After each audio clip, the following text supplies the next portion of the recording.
Temperatur, det er det fysiske udtryk for, hvor kold eller varme ting er. Eller mere præcis, sådan, hvor meget termisk energi de indeholder. Temperatur, det kan måles på forskellige måder, men generelt så kaldes et instrument til måling af temperatur for et termometer.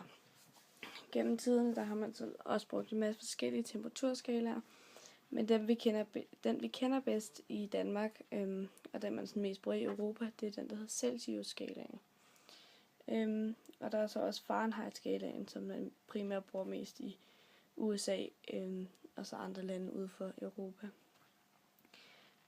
Der er også en tredje skala, som hedder Kelvin-skalaen, som er mest brugt inden for den naturvidenskabelige og tekniske sammenhæng. Som i modsætning af sådan andre skalaer, så er det ikke en gradskala. Altså, der er ikke sådan noget gradtegn foran enhedsbetegnelsen. En temperatur målt i Kelvin omtales også som den absolute temperatur. Celsius' nulpunkt, det er ved vands frysepunkt, hvor Kelvin-skalaen begynder ved det absolute nulpunkt, som så er den laveste tænkelige temperatur. Og det er så også der, hvor al bevægelse af molekylerne sådan er ophørt, og derfor findes der så heller ikke noget Kelvin i minus, da Kelvin starter på det absolut mindste. 1 Kelvin, det vil så svare til minus 273,15. Lyskildernes farvetemperatur bliver også angivet i Kelvin, og det vil så jo lavere tal der er på Kelvin-skalaen, jo varmere lys har du. Det kan du så også se i et farvespektra, at det sådan bliver det røde. At det bliver rødt. Og hvis du sådan der er oppe i de høje tal på Kelvin-skalaen, så bliver det sådan koldt lys og de blå farver. Enheden Kelvin, den er blevet opkaldt efter William Thomson, som fik sit navn Lord Kelvin efter sin adling. Molekylerne i et stof, de ændrer sig afhængigt af temperaturen. Så når et stof det er i fast form, sidder molekylerne fast sammen og bevæger sig kun meget let. Og når stoffet så bliver varmet op og bliver flydende, så bevæger molekylerne sig frit mellem hinanden, og dog gør de det inden for et bestemt område. Og så når stoffet så er fordampet og bliver til gas, bevæger molekylerne sig helt frit. Specifik varmekapacitet er det forhold, der er mellem den varmemængde og den energi, der skal tilføres et stof per kilo per grads opvarmning. Den specifikke varmekapacitet varierer i forhold til, hvilken masse det er.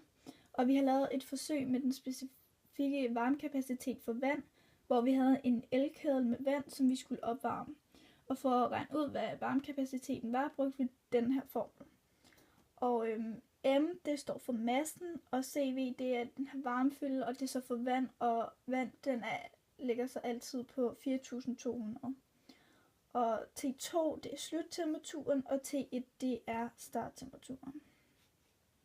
Og så hvis man har en graf for det her, så viser det sammenhængen mellem temperatur og energi, og vil i starten have en hældning, da energien bruges til at varme vandet op, og temperaturen derfor stiger lineært med energitilførselen. Og ved 100 grader vil temperaturen så ikke stige mere, fordi energien nu bliver brugt på fordampning, og derfor vil grafen bare blive lodret. Og ved 0 grader der fryser vandet, og her vil grafen derfor også blive lodret, da temperaturen bliver konstant, men det koster stadig energi at fryse.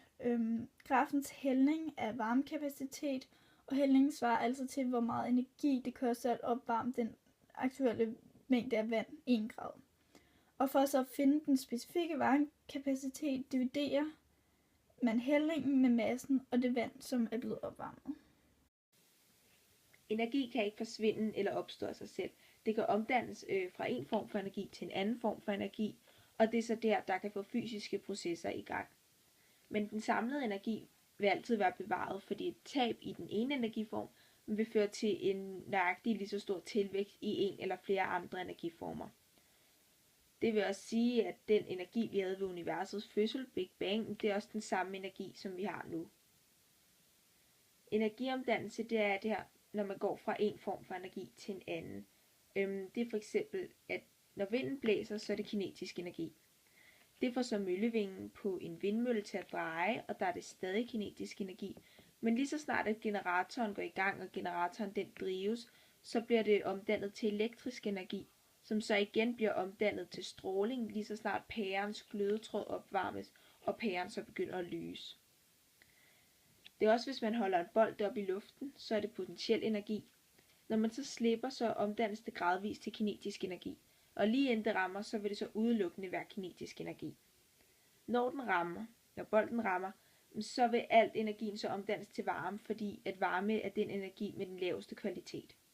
I sidste ende, så vil alt energi ende som indre energi, men derudover så dannes der altid varme ved de her energiomdannelser.